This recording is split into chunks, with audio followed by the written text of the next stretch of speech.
নমস্কার দর্শক বন্ধু, আমি অ্যাস্ট্রোলজার সুরজিৎ ব্যানার্জি আপনাদের কাছে চলে এসেছি। ইউটিউবে আমার নতুন একটি চ্যানেল অ্যাস্ট্রোলজার সুরজিৎ ব্যানার্জি 5 এটাই পেজে আছে এই নামেই, এবং ইনস্টাগ্রামে একই নামে আমাকে পাবেন। আমি অ্যাস্ট্রোলজি সংক্রান্ত বিভিন্ন রকম তথ্য আপনাদের কাছে তুলে ধরার জন্যে এই চ্যানেলটি করেছি এবং আপনাদের ভালোবাসা গ্রহণযোগ্যতা প্রচুর পাই। আমাকে কম বেশি অনেকেই আপনারা চেনেন জানেন, তাই কর্ডিয়াল রিকোয়েস্ট থাকবে বাস্তু সংক্রান্ত, অ্যাস্ট্রোলজি সংক্রান্ত, তন্ত্র সংক্রান্ত, টোটকা সংক্রান্ত বিভিন্ন রকম টপিক আপনাদের সামনে আমি এই চ্যানেলে এই ডিজিটাল মিডিয়ার মাধ্যমে তুলে ধরার চেষ্টা করব। সাবস্ক্রাইব করে আমার সঙ্গে থাকবেন, ভালো লাগলে লাইক শেয়ার করে আমাকে আশীর্বাদ দেবেন। আজকে বাস্তু এবং ভূমি সংক্রান্ত একটি টপিক আপনাদের কাছে তুলে ধরার জন্য আমি চলে এসেছি। ভূমি সংক্রান্ত অনেকেই আমরা বাড়ি করে ফেলি, কিন্তু বাস্তু সংক্রান্ত যে ভূমি, সেই ভূমিটা সম্পর্কে আমাদের অনেকেরই আইডিয়া থাকে না। বাস্তু করার পর বা জমিতে বাড়ি করার পর নানা রকম সমস্যার সম্মুখীন আমরা হতে থাকি। তো সেই জায়গা থেকে একটু সচেতনতামূলক ভূমি সংক্রান্ত একটা টপিক আপনাদের সামনে উপস্থাপন আজ করব।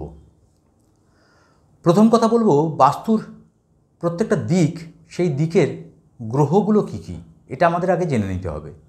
বাস্তুর প্রথম পূর্ব দিক, যেখানে বাস্তু করেছেন তার পূর্ব দিকটা হচ্ছে সূর্য, অধিপতি গ্রহ। উত্তর এবং পূর্ব দিক বৃহস্পতি, উত্তর দিক বুধ, উত্তর পশ্চিম চন্দ্র, দক্ষিণ পূর্ব শুক্র, দক্ষিণ দিক মঙ্গল, পশ্চিম দিক শনির। এই হচ্ছে দিকের অধিপতি গ্রহ। এবং দক্ষিণ পশ্চিম যে দিক, সেটি হচ্ছে রাহু এবং কেতু। বাস্তুশাস্ত্র মতে ভূমির প্রকারভেদ অনুযায়ী 4 প্রকার ভূমি।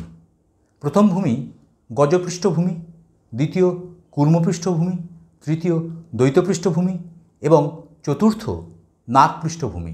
4 ভাগে ভাগ করা হয়েছে এবং এর কারকতা বিভিন্ন রকমভাবে আমি বর্ণনা করার চেষ্টা করব, যাতে আপনাদের মূল্যবান সময় নষ্ট না হয়। আপনারা বুঝে যান যে জমিটা উপর যে বাড়িটা করেছেন, সেই বাড়িটা কতদূর গ্রহণযোগ্যতা পাচ্ছে, সেই বাড়িতে প্রবলেমটা কেন হচ্ছে। জমিটাই বা বাস্তুটা, বা যারা কিনতে যাচ্ছেন তারা অবশ্যই লক্ষ্য করবেন জমি বা যে জমিদের কিনছেন সেই জমির ওপর যেখানে বাস্তু করবেন, যেখানে ভাবছেন বাড়ি করবেন, বাড়ি তো স্বপ্নের, আপনাদের বহুদিনের স্বপ্ন থাকে। আমরা প্রত্যেকেই ভাবি একটা সুন্দর বাড়ি, কিন্তু সেই বাড়িটা আমরা ভোগ করতে পারবো তো? সেই বাড়িটার যে জমিটার উপর বাড়িটা আমি করছি, সেই জমিটা ঠিক আছে তো? সেই জন্যেই এই আলোচনা। প্রথমেই বলবো গজপৃষ্ঠভূমি। সেই গজপৃষ্ঠভূমিটা কীরকম হবে? দক্ষিণ পশ্চিম দিকটা বাস্তুভূমির যেটা, সেই দক্ষিণ পশ্চিম দিকটা উঁচু হবে এবং বায়ব্য কোণটা উঁচু হবে। এটিকে গজপৃষ্ঠভূমি বলা হয়। বাস্তুশাস্ত্র মতে, বহু প্রাচীনকালের এই বাস্তুশাস্ত্র এবং বাস্তুশাস্ত্র মতে এই গজপৃষ্ঠভূমির ওপর যারা বাস্তু করেছেন তাদের কিন্তু সার্বিক উন্নতির একটা যোগ পরিলক্ষিত হচ্ছে এবং তাদের আর্থিক এবং তাদের পারিবারিক এবং মানসিক এবং শারীরিক সব জায়গা থেকেই কিন্তু একটা উন্নতি বা ডেভেলপমেন্টের জায়গা কিন্তু রয়েছে। আপনারা ভালো করে লক্ষ্য করুন, যাদের গজপৃষ্ঠভূমিতে যারা বাড়ি করেছেন, অর্থাৎ দক্ষিণ পশ্চিম দিকটা উঁচু এবং বায়ব্য কোণটা উঁচু হবে।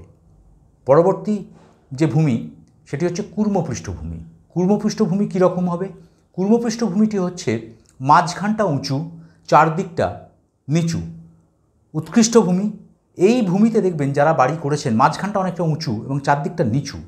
এই ভূমিতে যারা বাড়ি করেছেন তাদের দেখবেন যিনি বাড়ির মালিক, তিনি অর্থনৈতিক পরিকাঠামোর জায়গায় মারাত্মকভাবে সচ্ছলতা উপভোগ করছেন এবং সৃজনশীলতা শিল্পের সঙ্গে যারা কানেক্টেড হয়ে রয়েছেন, সৃজনশীল মানসিকতার যারা, তাদের ডেভেলপমেন্ট, নাম যশ, পারিবারিক সম্পর্কর জায়গা, স্বামী স্ত্রীর মধ্যে ভালোবাসার জায়গা, প্রেমিক প্রেমিকার মধ্যে ভালোবাসার জায়গা এবং পারিপার্শ্বিক মা বাবা সকলকে নিয়ে একটা সুন্দর মানসিকতা নিয়ে আপনারা জীবনটা কাটাতে পারেন।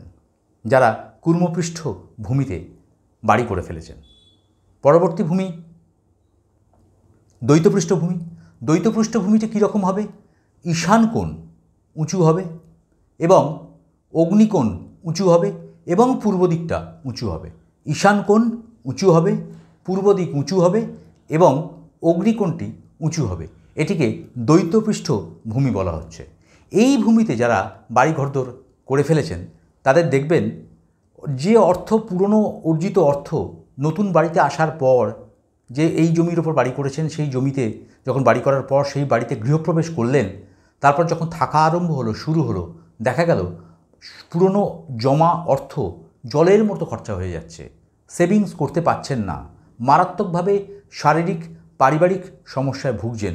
কোর্ট কেসও হতে পারে, জমি সংক্রান্ত জায়গা থেকে মারাত্মকভাবে প্রবলেম হতে পারে, লিটিগেশনের সমস্যা আপনাদের জীবনে আসতে পারে এবং পারিবারিক মানসিক সন্তান সন্ততি সকলের মধ্যেই একটা বিশৃঙ্খলতা এবং একটা উচাটন মন, যেন বাড়িতে কিছুতেই মন বসতে চাইছে না এবং জলের মতো অর্থগুলো যেন খরচা হয়ে যাচ্ছে। আপনারা লক্ষ্য করবেন যারা এই দ্বৈতপৃষ্ঠ জমিতে বাড়ি করেছেন তাদের সার্বিক উন্নতিতে দূর, দিনে দিনে যেন ডিমোরালাইজ হয়ে যাচ্ছে, দিনে দিনে যেন আস্তে আস্তে অর্জিত অর্থ জলের মতো খরচা হয়ে গিয়ে একটা দারিদ্রতায় শিকার হচ্ছেন। পরবর্তী জমি নাগপৃষ্ঠ জমি। নাগপৃষ্ঠ জমিটা কীরকম হবে? নাগপৃষ্ঠ জমির পূর্ব এবং পশ্চিম দিকটা লম্বা হবে, উত্তর দক্ষিণ দিকটাও লম্বা হবে। পূর্ব এবং পশ্চিম দিক লম্বা, উত্তর দক্ষিণ দিকটাও কিন্তু লম্বা হবে এবং তার সঙ্গে সঙ্গে মাঝের দিকটাও কিন্তু লম্বা হবে। একটা অদ্ভুত আকৃতির এই জমি। পূর্ব এবং পশ্চিম দিকের যে লম্বা জায়গাটা বললাম এবং উত্তর এবং দক্ষিণ দিকের যে লম্বা জায়গা এবং মাঝখানটাও লম্বা, পশ্চিম দিকের মাঝখানটাও লম্বা, এই লম্বা জমি যারা, তাদের বলা হয় নাগপৃষ্ঠ জমি। এবং এই নাগপৃষ্ঠ জমিতে দেখবেন যারা বাড়ি ঘরদোর করে ফেলেছেন, একটা অদ্ভুত আকৃতির জায়গা, যেখানে বাড়ি ঘরদোর করে ফেলেছেন, বিভিন্ন রকম সমস্যার শিকার কিন্তু আপনারা হবেন। যেমন পরিবারের যে হেড অফ দ্য ফ্যামিলি, তার বিভিন্ন রকম শারীরিক সমস্যা, তার বিভিন্ন রকম মানসিক সমস্যা এবং মেডিকেল এক্সপেন্ডিচার পিছু ছাড়বে না। আপনার অর্থ জলের মতো খরচা হবে। পরিবারের সুখ শান্তি যতই আপনি অর্থ রোজগার করেন না কেন, কিছুতেই বজায় রাখতে পারবেন না। মারাত্মকভাবে একটা বিশৃঙ্খলতার মধ্যে জীবনযাত্রা কাটা এবং বাড়িতে যারা সন্তান সন্ততি রয়েছে তাদের ক্ষেত্রেও কিন্তু এডুকেশনের জায়গা, কেরিয়ারের জায়গা, অফিসিয়াল জায়গা, প্রমোশনের জায়গা, সব জায়গায় যেন একটা ডিটোরিয়েশন লক্ষ্য করবেন এবং একটা মানসিক অস্থিরতা বোধ আপনাদের মধ্যে হবে। বাস্তু খুব বড় একটা সাবজেক্ট। বাস্তু আমার নিজের রচনা করা সাবজেক্ট নয়, শাস্ত্র নয়। দীর্ঘদিনের আগেকার দিনের মানুষ, মুনি ঋষিরা এই বাস্তুশাস্ত্র সম্পর্কে নানা রকম তথ্য দিয়ে গেছেন। তারা পর্ণকুঠিরে থাকলেও তারা বড় বড় অট্টালিকার কিন্তু ইনফ্রাস্ট্রাকচার তৈরি করার যে পদ্ধতি সেটা বলে গেছেন। সেটাকে আপডেট করতে আজকে বাস্তুশাস্ত্র, সেখানে কমার্শিয়াল বাস্তু এবং আমরা যে নিজেরা জমি জায়গা তৈরি করে বাড়ি ঘরদোর করি সেই বাস্তু কিন্তু কানেক্টেড। বাস্তুর মধ্যে যে ক্ষিতি, অপতেজ, মরুদ, বোম, এই পাঁচটা এলিমেন্ট যেটা বলি আমাদের শরীরের মধ্যেও যেমন অপরিহার্য, বাস্তুর মধ্যেও কিন্তু এই পাঁচটা এলিমেন্ট কিন্তু অপরিহার্য। না হলেই কিন্তু সমস্যার সম্মুখীন হবেন। এবং যখনই যারা ভূমি কিনছেন, জমি কিনছেন, অবশ্যই কোনো বাস্তু এক্সপার্টাইজকে দিয়ে, অনেক টাকা দিয়ে আপনারা কিনছেন, অনেক টাকা দিয়ে আপনারা স্বপ্নের বাড়ি তৈরি করার চিন্তা করছেন, জমি পেয়েছেন, দৌড়ে গিয়ে কিনে না নিয়ে একবার অবশ্যই পরামর্শ করে নেওয়া দরকার। কারণ বাড়িটা স্বপ্নের হয়। সেই বাড়িটা যদি ঠিকঠাক মতো ভোগ না করতে পারেন, সেই বাড়িটাতে থেকে ঠিকঠাক মতো যদি ডেভেলপমেন্ট না হতে হয়, তাহলে তো অর্থ অনর্থের মূল হয়ে গেল। এতদিনের স্বপ্নটা ভেঙে চুরচুর হয়ে গেল, তাই নয় কি?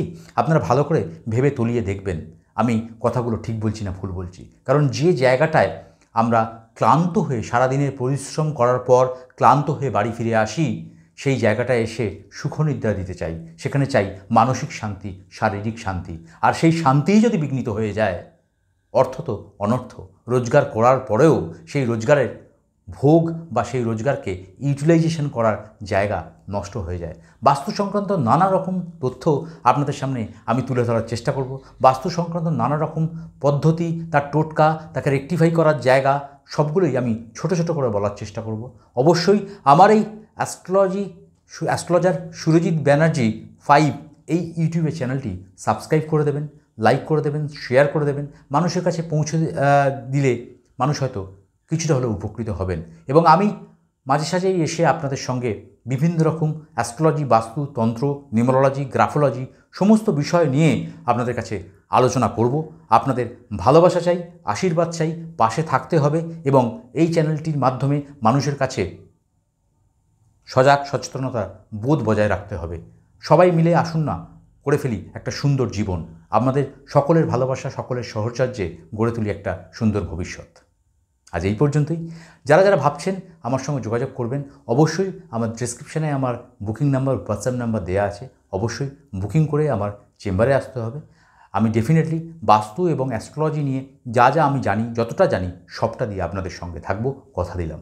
ভালো থাকুন, ভালো রাখুন সবাইকে। সুখ সমৃদ্ধিতে ভরে উঠুক আপনাদের জীবন। নমস্কার।